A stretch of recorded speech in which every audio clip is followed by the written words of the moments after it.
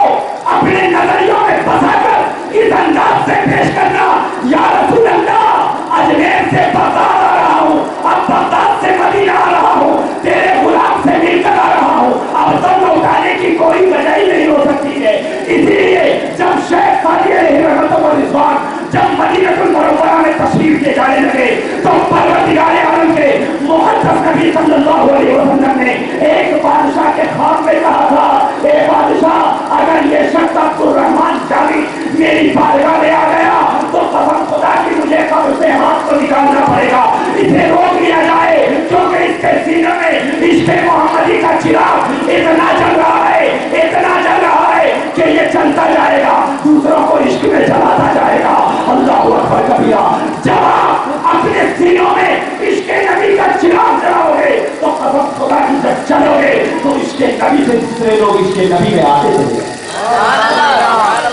اور ہم تمام کو یہی نظریات دینا ہے، یہی چیز بتانا ہے کہ ہمارے اندر کوئی عمل نہیں، ہمارے اندر کوئی اخلاق نہیں، ہمارے اندر کوئی جذبات نہیں، ہمارے اندر صرف اور صرف ہے تو نبی کی چاہت ہے، ہمارے اندر صرف اور صرف ہے تو نبی کا عشق ہے۔ اور ایسا عشق کیوں ہم نبی کو اتنا بڑا مانتے ہیں؟ کیا کوئی وجوہات ہیں جو نبی کو ہم بڑا مانیں؟ اتنے تو وجوہات ہی بتا رہا تھا کہ نبی عظمت والے ہیں، کیونکہ نبی کا سایہ زمین پہ نہیں پڑتا۔ عظمت والے کا سایہ زمین پہ کہاں؟ جس نبی کو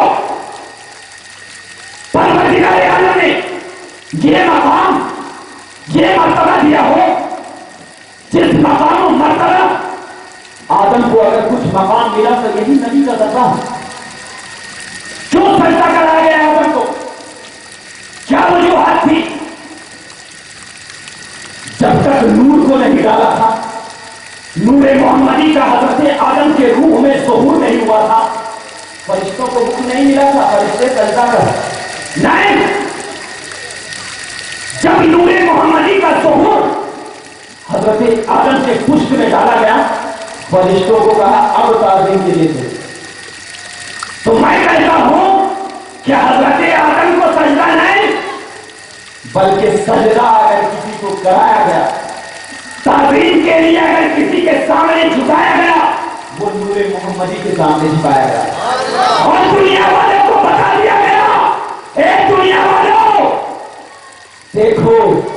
یہ آدم ہے نا، آدم نبی ہے،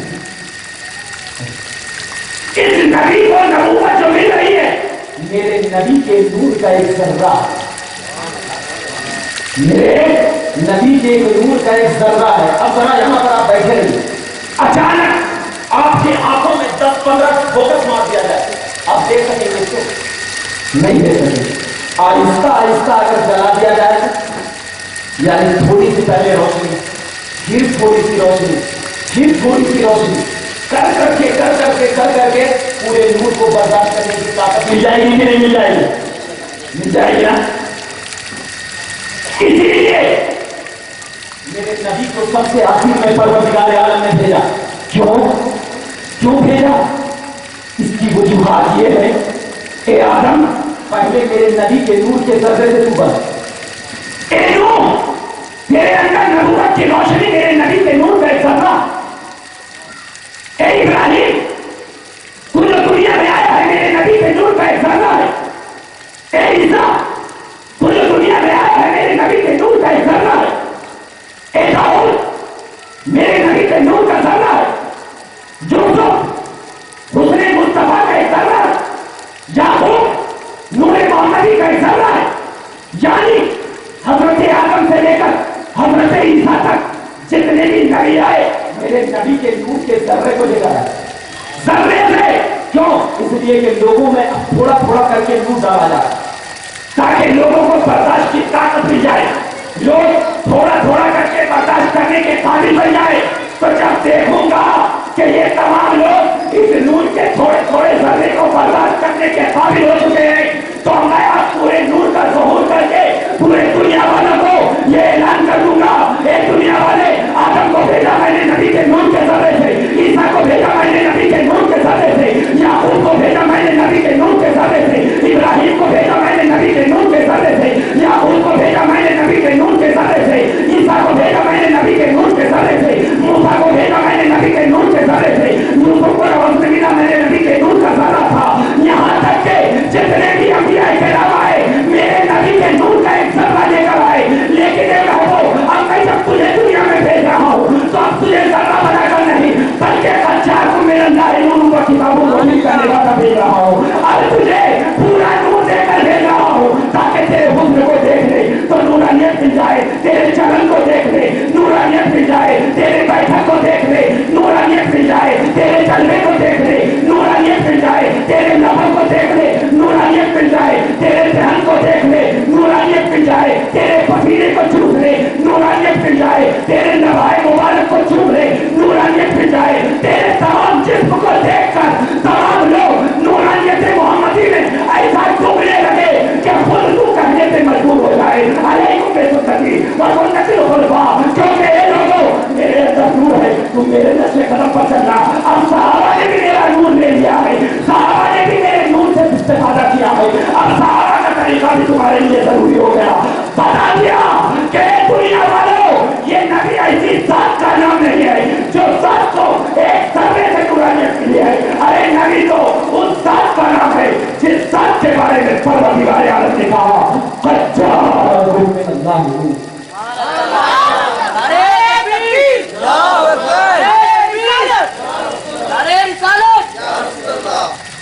اب معلوم ہو گیا کہ نبی کی کتنی بڑی فضیلت ہے۔ اب جب بتاؤ نبی کی اتنی بڑی فضیلت ہے تو نبی کا میلاد منانا کیسا؟ تمہارے باپ کی اگر برسی ہو جائے مناتے ہیں نا، مناتے ہیں، تو اس نبی کو اتنی طاقت، اتنی عظمت، اتنی نورانیت کا مالک بنا کر پروردگار عالم نے یہ اعلان کر دیا کہ ذرہ نہیں بلکہ ذرہ پر نور بھیج رہا ہوں۔ اے مکہ والو، تیرے اندر قد جاءکم من اللہ نور و کتاب مبین کا لبادہ ہو رہا کر یہ بتا دینا چاہتا ہوں کہ یہ نبی ایک ایسا عظمت والا نبی ہے کہ اس نبی کی نورانیت کو اپنے سینوں میں بتا کر چلو گے، تمہیں عظمت سرکار مل جائے گا اور تمہیں میلاد النبی منانے کا میلاد النبی منانے کا یہ اختیار مل جائے گا، اور تمہارے سینوں میں نورانیت مصطفیٰ کی ایسی جھلک محسوس ہوگی، تم چلو گے عشق رسول میں، چلو گے بیٹھو گے اور عشق رسول میں بیٹھو گے، کیونکہ جس کے اندر محبت، الفت، سپردگی یہ تمام چیزوں کا مرکز بن کر آتا ہے، وہی میلاد النبی کا جلسے میں بیٹھ کر میلاد تھا۔ لہذا مسلمانوں، ہم تمام کسی میلاد النبی کے جلوس میں اور جلسے میں اس طریقے سے مناتے ہیں کہ نبی پاک ایسی ذات کا نام ہے جس ذات کو پروردگار عالم نے سراپا نور بنا کر، اور اس نور کی تعظیم، اس نور کی عظمت میں ہم تمام کو اکٹھا ہو کر نبی کی یاد ایسی منانا چاہیے کہ یاد ایسی ہو کہ ہم چلے بھی جائیں تو یاد کرنے والے نہ جائے اور یہ کہنے لگے ارے یہ ایسا شخص تھا جب جی رہا تھا تو نبی کے عشق میں، اور جب اپنے سینوں سے گیا، اس جہاں سے گیا تو نبی کا عشق ایسا لے کر گیا کہ گلیاں بھی اس سے روشن ہوتی چلی گئی۔ اور کسی میلاد النبی کے جلوس جلسے میں میں آپ کو یہ پیغام دینا چاہتا ہوں کہ یہ جلسہ عظمت مصطفیٰ کا ہے، میلاد مصطفیٰ کا ہے۔ جو ان دونوں چیزوں کو اپنے سینوں میں بسا کر چلتا ہے تو میلاد النبی یہ کوئی بدعت نہیں بلکہ ایسی حقیقت کا نام ہے جس حقیقت سے لوگ ناچنا نہیں آوازنا ہو چکے. آپ کوئی بدعت کی بدعت کہہ کر میلاد النبی کو حرام اور شرک نہیں کہہ سکتا. اور ایک چیز ذہن رکھنا کہ اگر میلاد النبی کو کوئی شرک اور کہے تو اسے یہی جواب دینا کہ میلاد النبی یہ عقیدے میں نہیں آتا ہے. میلاد النبی عقیدے میں نہیں آتا. کوئی منائے تو ثواب ہے, نہیں منائے تو کوئی کافر اور مشرک ہو جاتا ہے. عقیدے میں نہیں آتا, عقیدے میں آتا ہے نبی کا علم ہے. ارے جب تم اس طرف نہیں جا رہے ہو جو میلاد النبی کا کیوں کیا بولتے ہیں کہ میلاد النبی کا جلسہ نہیں مانا کیوں؟ اس لیے کہ ان لوگوں کو معلوم ہے کہ اگر ڈائریکٹ ہم عظمت مصطفیٰ کا انکار کر دیں گے نا, اگر رسول صلی اللہ علیہ وسلم کی عظمت کا اگر ڈائریکٹ انکار کر دیں گے تو سنی اسے گاڑ دیں گے. کیونکہ قرآن و حدیث نبی کی عظمت پر اتنی شاہد ہے, کلام اللہ کی آیت نبی کی عظمت پر یہ پیغام دے رہی ہے کہ نبی کی عظمت کتنی بڑی ہے. یہ قرآن کہتا ہے, یہ حدیث کہہ رہی ہے. تو ڈائریکٹ عظمت مصطفیٰ کا انکار مت کرو بلکہ میلاد مصطفیٰ کا انکار کرو جس میں عظمت مصطفیٰ بیان کی جاتی ہے. اسی لیے یہ لوگ میلاد مصطفیٰ کا انکار کرتے ہیں تاکہ میلاد مصطفیٰ کا اگر انکار کر دیں گے تو میلاد مصطفیٰ جب یہ لوگ منائیں گے نہیں تو عظمت مصطفیٰ کیا بیان کریں. لہذا میں آپ کے سامنے بہت سارے علماء کرام آ چکے ہیں اور مجھے دوسری جگہ جانا بھی ہے تو انشاءاللہ تبارک و تعالیٰ اور کبھی وقت ملا تو انشاءاللہ تبارک و تعالیٰ آپ کے سامنے حاضر ہوگا. پروردگار عالم کی بارگاہ میں دعا ہے کہ پروردگار عالم ہم تمام کو میلاد النبی منانے کی توفیق عطا فرمائے اور ہم تمام کو عظمت مصطفیٰ اپنے دلوں میں بتانے کی توفیق عطا فرمائے اور ہم تمام کے دلوں کو سچا پکا ایسا عشق بھر دے کہ وہ عشق کبھی نکل نہ سکے. وآخر دعوانا الحمدللہ رب العالمین. السلام علیکم.